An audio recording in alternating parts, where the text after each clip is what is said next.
국민들이 주택 가격에 치여가지고 가처분 소득이 줄고 이러면 주식시장도 죽어요. 그러나 월세는 그래도 전세보다 저렴하고 좋다. 이런 게 이제 유지되고 있습니다. 전철역 호재는 전철역 짓는다 발표할 때 전철역 개통하기 한 1, 2년 전에 피크를 타고요. 전세, 월세, 매매 다 시장이 암만 어떠한 정책을 펼쳐도 아까 말씀드린 합리적으로 수요자들은 판단합니다. 하지만 어쨌든 그래도 많은 분들이 기대하는 건 네. 그 정부의 역할이잖아요. 네, 그러니까 아무래도 이제 여기 요즘 뭐 지지율도 좀 안 좋은데 이번 네. 신정부 그러다 보니까 뭔가 알아서 해결해 주지 않을까 이런 막연한 기대감. 네, 네. 뭔가 그 어떤 급작스러운 상황을 막아주는 역할을 정책을 정부도 내놓지 막을 수 않을까. 없습니다. 제가 볼 때는 그건 막을 수 없습니다. 애는 많이 쓰시는데요. 네. 이 지금 정부한테 드리고 싶은 말씀은 뭐 IMF 때 글로벌 금융위기 때 막았습니까? 못 막습니다. 글로벌 금융위기가 우리나라에 터진 건가요? 아니잖아요. 해외에서 터진 거잖아요. 네. 근데 집값 폭락하는 거 못 막았잖아요. 그래서 영국 이코노미스트가 저저번 달이죠. 5월 20일 날 발표한 그 자료에 맨 밑에 뭐라고 돼 있냐면 이코노미스트 일면에 나왔잖아요. 한국, 일본 닮아가 조심해야 막 이렇게 써놨는데 저 밑에 가보면은 이런 얘기가 있습니다. 한국 정부는 이걸 피하려고 하지 말고 부드럽게 다가서는 거를 받아들이는 정책으로 해야지 피하거나 막으려고 해서는 안 될 것이다라고 밑에 딱 써놔요. 네. 그건 이미 다 선수들이나 프로들이나 전문가들이 아는 내용이에요. 무리하게 하다 보면 더 문제가 생기겠죠. 그래서 네. 그런 부분을 말씀드리고 그래서 애는 쓰겠지만 지금 제가 볼 때 연착륙에게 미국 덕분인지 미국 때문인지 표현이 아다르고 다른데 미국 덕분에 무주택자분들한테 도움이 되는 거고 지금요. 미국 때문에 다주택자들은 지금 화가 날 수도 있는 거예요. 네. 그렇죠? 그럼 중요한 것은 가잖아요. 그 배가. 인플레이션이 안 잡히면 더 올릴 거 아닙니까? 그렇죠. 그러면 더 사기 힘들어지겠죠? 그러면 그땐 폭락을 막을 수는 없죠. 어떤 대책이 와도. 사람들이 합리적 기대에 가서 일하고 이건 상황을 보니까 정부가 어느 정책을 써도 사람들 생각이 다 모아지잖아요. 평균적으로. 한때 뭐 언론 보도나 불편한 지질과 가짜 부대에 잠시 흔들 수 있지만 정책의 뜻을 따라갈 수 있지만 이게 좀 아닌 것 같아 그러면 어느 한쪽으로 가잖아요. 문재인 정부 때 집값이 오르는데 뭐 막 안 오른다고 얘기했죠. 안 통하는 것처럼 오를 때 오르는 거예요. 또 내릴 때는 암만 얘기해도 내릴 수밖에 없다라는 어떤 자연의 순리 뭐 이런 거를 우리가 좀 받아들여야 될 때가 오고 있다라고 저는 말씀드리고 있습니다. 네. 하여튼 지금 내가 처한 상황이 어떤 것인지 또 네. 빚이 있으신 분들 같은 경우는 특히 조심하셔야죠. 지금 조심 관리를 해야 되겠네요. 맞습니다. 예. 네. 진짜 그렇게 조심하죠. 근데 이제 요즘 그 전세 우리가 이제 네. 사실 그동안 그 전세 제도를 통해서 좀 편하게 예, 살아왔는데 이게 자꾸 월세로 바뀌는 현상, 이 미국이나 이런 데처럼 선진국처럼 이것 때문에 점점 부담이 커지는 거 아니냐, 이 가속화 현상 어떻게 보세요? 이거 그거 일시적일까 옛날 얘기입니다. 아니면 예전 얘기고요. 금리랑 직결된다고 말씀드릴게요. 뭐냐면 우리 데이터에는 안 나오는데요. 제가 그 데이터를 저 국회의원실에 부탁을 해가지고 좀 받으려고 하는데 잘 안 줘요. 근데 그 개인적으로 받을 수 있는 게 한계가 있거든요. 기관에서. 네, 그렇죠. 정부기관, 감독기관 돼야 이게 받을 수가 있는데 제가 받은 데이터가 뭐냐면 그러니까 전세 대출을 서울에서 받으신 분들이 이제 주로 아파트를 기준으로 할게요. 다세대는 이제 단가가 아파트보다는 조금 낮으니까 부담이 좀 덜할 수 있다고 보고 아파트가 지금 뭐 50% 이상 가까이 돼가니까 아파트에 전세 대출을 받으신 사람이 몇 명이나 될까? 10명이 만약에 전세를 계약을 할 때 그 비율이 몇 명이나 될까? 우리 사회자님은 몇 명이나 될 것 같아요? 글쎄요. 그래도 대부분 다 전세일 것 같은.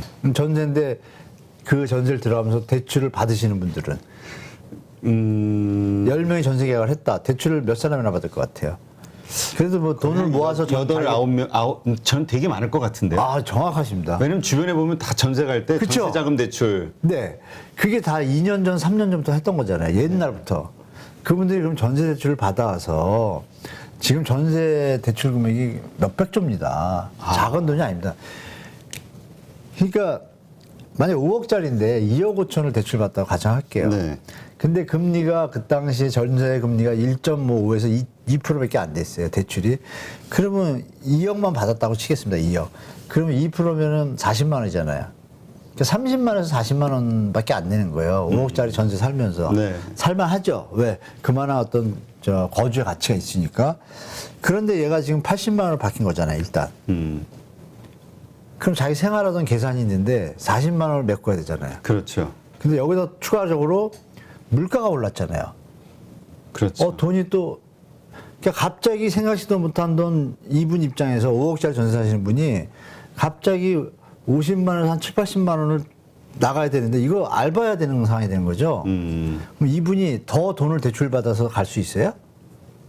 못 가잖아요. 그러니까 지금 100명의 전세 계약에 있는 분들 중에 7, 80명이 이 여건이 안 된다는 분이 저는 많다고 봐요. 아, 네. 그런데 옆에를 딱 돌아보니 이거는 전세는 막 3%, 4%로 가는데 월세 전환율은 보통 동네마다 다르지만 얼마 전만 해도요 1.5에서 2%밖에 안 됐어요 아파트가. 아, 그러면 여기가 더 싸잖아요.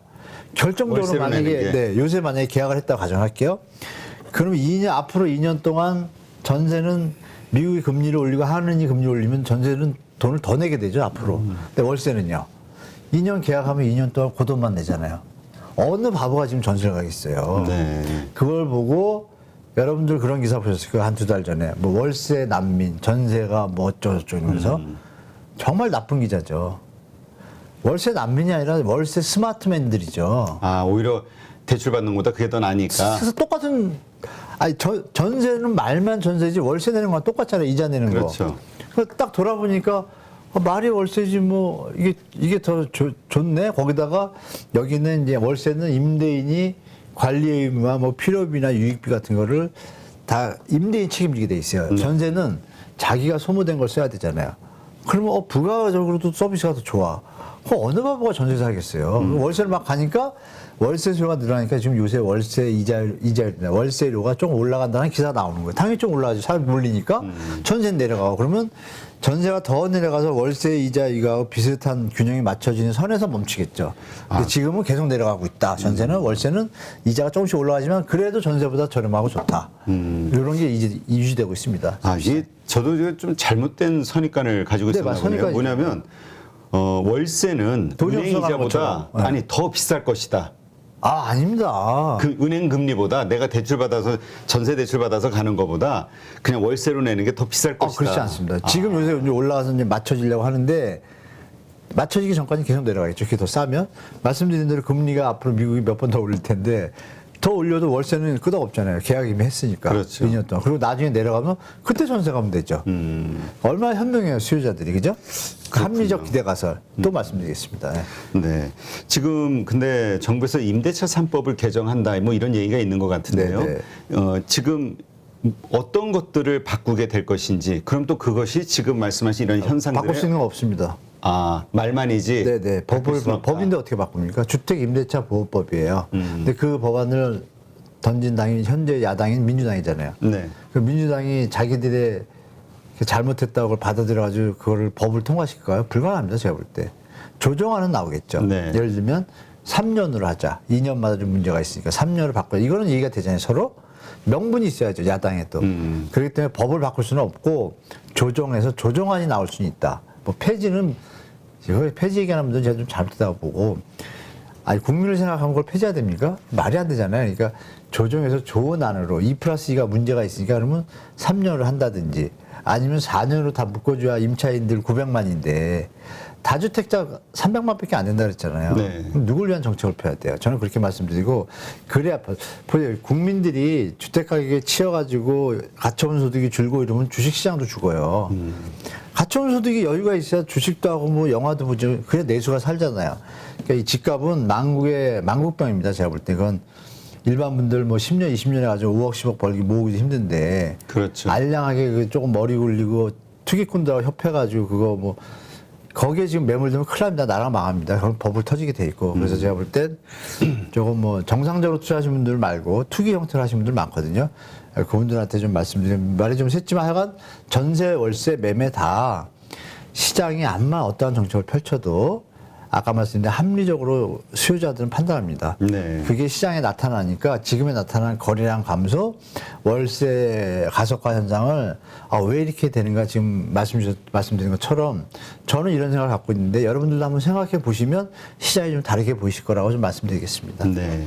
지금 뭐 진짜 그 오늘 나온 기사를 보니까 네. 그 중개 사무실 하시는 분들 네, 네. 폐업률이 지난달에 비해서 올해 이번 달 뭐 예에서 58%가 네, 증가했다. 이번 달 그럴 것 같아요. 네, 뭐 예. 그런 기사가 있더라고요. 그래서 네. 실질적으로 거래가 참 잘 안 되나 보다. 장사가 안 되니까 네. 폐업하는 거니까. 네. 그런 생각은 들더라고요. 그렇죠. 계산해 보시면은 서울에 한 2만 3천 개 공인중개사가 있습니다. 네. 아까 제가 모두에 말씀드린 것처럼 그 아까 그래프 보신 것처럼 거래량이 뭐 1,000대잖아요. 그러면 1,000개라고 가정을 할게요. 2,000개라고 가정을 할게요. 그러면 2만 개가 있으면 10집 중에 한 집만 계약을 한 거잖아요. 9집은 계약을 못 한 거예요. 매매를. 그러면 전세 월세인데 이 수입이 완전히 차이가 나잖아요. 매매가 그렇죠. 있어야 이게 수입이 유지가 되는데 그럼 10집 중에 9집은 지금 1년 내내 거의 뭐 매달 계약을 못 하는 데가 허다하잖아요. 그러니까 지금 말씀하신 대로 이러느니 월세 또 비싸요. 공인중개사 임대료가. 네. 제일 비싼 데가 대한민국의 임대료가 그 공인중개사 사무실이잖아요. 이제 단가가. 항상 1층. 네네. 예전엔 들어오지도 못했어요. 공인중개사들이. 그런데 집값 뛰고 돈을 많이 버니까 버는 돈으로 월세를 임대료를 내도 더 버니까 1층으로 막 모이기 시작해가지고 그분들 덕분에 상가 임대료가 또 올라갔다는. 진짜입니다. 실제로. 그분들이 빠지면 상가 임대료가 내려갑니다. 그래요? 또 그런 다 역학관계가 있군요. 네. 당연하죠. 공인중개사가 월 400을 주겠대요. 근데 기존에 거기 계시던 뭐 떡볶이 사장님이 300을 냈어요. 쫓겨나는 거죠. 뭐 이런 논리가 와가지고 상가분들의 어떤 어려움을 가중시킨 역할도 일부러 한 건 아니지만 공인중개사분들이 시장 논리에서 된 거지만 그런 또 어떤 역반응도 좀 있었다라는 거 좀 말씀드리겠습니다. 네. 지금 GTX 공사 이 네. 개통 이거를 좀 당기는 게 또 지금 말씀하신 어떤 부동산의 어떤 불가능합니다. 침체를 막는 어떤 역할을 하죠. 하지 않겠냐 기대감 있는 분들도 있던데. 충분히 하는데 그 뜻대로 안 됩니다. 왜냐하면 그 공정 과정이 있고 예산 배정이 있는데요. 그 지금 GTX A가 원래는 2024년 5년에 개통인데 지금 제가 알기로는 3년 4년에 그 위에 저쪽 어디죠? 일산 쪽에서 내려오는 선하고 A선이요. 네. GTX A가 지금 밑에서 올라오는 거하고 다 거의 공사가 끝나고 있는 중인데 삼성역이 복합 환승센터잖아요. 거기가 예통 개정일이 지금 제가 알고 2028년으로 알고 있습니다. 그러니까 4년 동안 연결이 안 되는 거예요. 뭐 남북한처럼 갈라지듯이 GTX A가 갈라져 있습니다. 갈라지는데 그나마 다행인 거는 일산 그쪽에 있는 분들은 그래도 용산 서울역 거쳐서 강남 일대까지 다가올 수는 있잖아요. 삼성역 전역까지 그죠? 네. 그것도 위에 분들도 마찬가지고 거기까지는 나아지는 건 확실한데 연결되는 데는 좀 더 걸리고 그러니까 B, C는 더 걸리겠죠. 더 걸리는데 GTX가 만약에 2024년도 5년도에 개통이 된다. 그럴 때 이제 좀 아이러니한 걸 좀 말씀드릴게요. 어디 대한민국 전철역이 있잖아요. 네네. 전철역 호재는 전철역 짓는다 발표할 때 그리고 전철역 개통하기 한 1, 2년 전에 피크를 타고요. 그래요? 막상 개통하잖아요. 꺾입니다. 묘합니다. 정말 묘합니다. 아니 우리 주식시장 그러니까 주식시장하고 똑같습니다. 뉴스에 팔아라. 네, 똑같습니다. 그래서 그게 그러니까 생각보다 그 전에 올랐던 게 10% 20%막 올랐다 그러면 오픈하잖아요. 10% 못 올립니다. 신기하더라고요. 제가 그거 왜 이럴까? 이미 시장에 다 반영이 됐다. 주식시장에 계신 분들 잘 아시죠? 선반영. 선반영이 되면은 생각보다 못 오르잖아요. 그렇죠. 뭐 그런 걸 미리 예측하시는 게 좀 좋을 것 같다고 말씀드리겠습니다. 너무 많이 올랐어요. GTX 쪽이 뭐 다 3배 정도씩 올랐습니다. 역전합편. 그 기대감이 아직도 남아 있는 분들이 있거든요. 이제 개통되면 엄청 오를 거야. 네, 주인분들이 그걸 안 내놓고 있는 거예요. 안 내놓는데 중요한 건 사는 사람은 더 안 사는 거예요. 그래가지고 매물이 5개가 있는데 어디라고 제가 딱 집어서 말씀드린 뭐하고 그 역 바로 앞이에요. 1, 2년 남았잖아요. 진짜 호재잖아요. 지금 많이 올랐잖아요. 네. 그러니까 시세보다 1억 싸게 내놨어요. 제 아는 분이. 뭐 17억짜리인데 16에 내놨어요. 사람이 안 오는데요? GTX 개통이 1년 남았는데 사람 왜 안 오죠? 개통하든 말든 일 없는 거예요, 지금. 상황이 심각한 거예요. 그래서 그 집을 가지신 분들도 버티시려면 개통하고 1, 2년까지 갈 생각하고 버티셔야 되고 개통할 때 판단 생각은 금물이에요. 저 위험해요.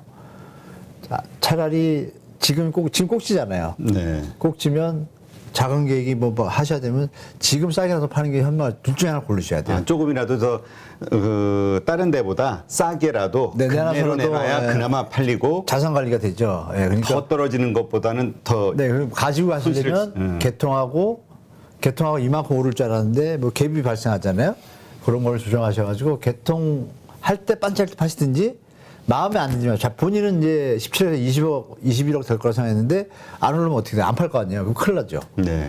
거기서 꺾이니까 이제 앞으로 그죠? 그렇죠. 그런 걸 좀 주식시장 하시는 분들은 잘 하실 거예요, 그죠? 제가 이렇게 말씀드리면. 아니 그래도 부동산은 다를 거라고 생각하는 분들이 많더라고요. 의외로 또 신기합니다. 전 세계 그 어떤 그 법칙이나 원리들은 큰 범주를 벗어나지 못한다고 저는 보고 있거든요. 경제 공부 주식은 제가 잘 모르는데 엘리어트 파동은 제가 알아요. 아 그래요? 근데 그것도 보면 3파 상승 뭐 2파 하락이겠잖아요. 근데 부동산도 잘 보시면 그게 기간이 길어서 잘 안 보이는 거죠. 저는 이제 3년 했잖아요. 그게 보이더라고요. 똑같아요. 하는 게 똑같습니다. 아니 IMF 때 내려갔잖아요. 네. 올라가다가 글로벌 때 내려갔잖아요. 쭉 가다가 지금 또 내려가려고 그러잖아요. 세 번째잖아요, 그죠? 뭐 이런 거 좀 연결성이 좀 있습니다. 아니 근데 네. 그래서 이제 우리 주식 하시는 분들 가운데서도 네. 그 애널리스트 분들, 네. 전문가분들, 뭐 우리 김영희 교수님이 요즘 예를 들어서 그 네. 포함해서 여러 많은 분들이 네. 주식도 많이 빠지겠지만 부동산도 한 30-40% 그 데이터를 보면은 빠진다 이런 얘기를 하시거든요. 좀 가능한 선에 손을 들고 저는 미국이 조금만 금리 더 올리면요. 이런 표현이 좀 적절한지 모르지만 전혀 뭐 무리 없이 그냥 40%까지 쭉 빠질 것 같아요. 저도. 외부 충격이 가야지. 지난번에 말씀하실 때도 한 3-4년에 걸쳐서 네. 한 30-40% 길게 봤었는데 네. 미국이 너무 급하게 올리니까 이거 더 빨리 오겠다라고 제가 말씀드린 거 아까도 초반에 8월에 시작될 수도 있다. 이 표현이 8월에 시작되면 내년에 바로 그 30-40% 라인을 갈 수 있는 일이 벌어질 수도 있겠다는 시나리오죠. 네. 근데 정부가 잘 대처하고 뭐 해외 글로벌 변수 좀 안정되면 좀 조정 폭이 좀 줄겠죠. 그거는 저도 30-40% 그 교수님 말씀하신 게 적극 동참합니다. 왜냐하면 이거는 지금 50% 이상 무조건 그럴 가능성이 시나리오가 보이니까 제가 봐도. 알겠습니다. 네, 한 8월 중하순 정도 해서 정부 대책 나오고 나서 한번 또 모시도록 하겠습니다. 네. 정부 대책 좀 관심을 많이 가시는 게 좋을 것 같습니다. 네. 예. 하여튼 정부의 대책이 낮은 가격이라도 자주 그러니까 그나마 많이 거래가 될 수 있는 방식의 정책이 나오느냐 그렇지 않느냐에 따라서 네. 이 하락의 폭은 더 크게 차이가 날 것이다. 일단 멈췄다가 시장에 멈춰서 버티다가 횡보하다가 위로 갈지 아래로 갈지 정해지는데 그럴 경우에는 제가 볼 때 아래로 가는 게 갑자기 생길 수도 있다라는 시나리오에 저는 힘을 주고 있습니다. 차라리 편안하게 이렇게 가는 게 제일 좋은데, 그죠? 그렇게 보고 있습니다, 저는. 네. 하긴 저도 주변을 이렇게 보면은 한 2개월 전만 해도 부동산 하락할 수 있다는 전문가들이 많아. 그러면 에이, 뭔 소리야? 부동산 이런 식의 얘기를 하던 분들도 네. 요즘은 일단 바뀌었죠? 하락할 수 있을 것 같아. 그러나 그래도 완만하게 횡보 정도로 가지 않을까? 그러니까 급격한 하락은 이제 이런 생각을 하고 있는데 말씀하신 그런 것들이 되면 이제 패닉이 되는 거죠. 순간적으로 그때가 바뀌죠. 그때가 이제 급나갈 수 있는 시기인데 안 왔으면 좋겠습니다. 저는 개인적으로. 그거 오는 거는 연착륙이 경제에도 도움이 안 되고 뭐 국민 건강에도 도움이 안 됩니다. 제가 볼 때에서. 네.